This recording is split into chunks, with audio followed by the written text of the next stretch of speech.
আমি এবং মন্ত্রী মহোদয় মানে জনাব এহসানুল হক মিলন এমপি আমরা দুজন মিলে একটা জায়গায় সিদ্ধান্ত নিয়েছি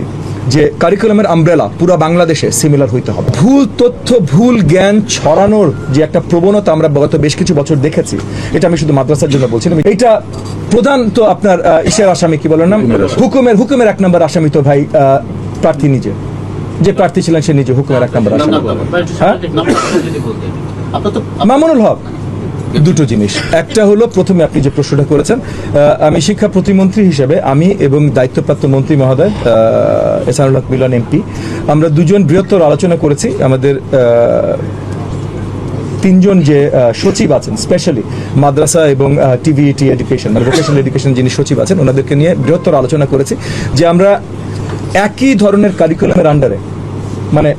পার্থক্য থাকবে, কমি মাদ্রাসা কিছু ডিফারেন্স থাকবে, আলেয়া মাদ্রাসা কিছু ডিফারেন্স থাকবে, বাংলা মিডিয়াম কিছু ডিফারেন্স থাকবে, ইংলিশ মিডিয়াম কিছু ডিফারেন্স থাকবে, বাট ওভারঅল যে কারিকুলামের চাদর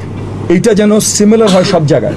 সেটার জন্য আগামী বেশ কিছুদিন আমরা কাজ করব। এবং আমি আপনাদেরকে অ্যাসিওর করছি, কারণ আমি এবং মন্ত্রী মহোদয় মানে জনাব এহসানুল হক মিলন এমপি আমরা দুজন মিলে একটা জায়গায় সিদ্ধান্ত নিয়েছি যে কারিকুলামের আমব্রেলা পুরো বাংলাদেশে সিমিলার হইতে হবে। বাকি কিছু এদিক ওদিক থাকতেই পারে, কিছু এখানে এক্সট্রা পড়াবে, কিছু ওখানে এক্সট্রা পড়াবে না, কিন্তু কারিকুলামের আমব্রেলা সেম হতে হবে। সেই আঙ্গিকে আমরা কাজ করব এবং আমি বিশ্বাস করি সেই আঙ্গিকে কাজ করলে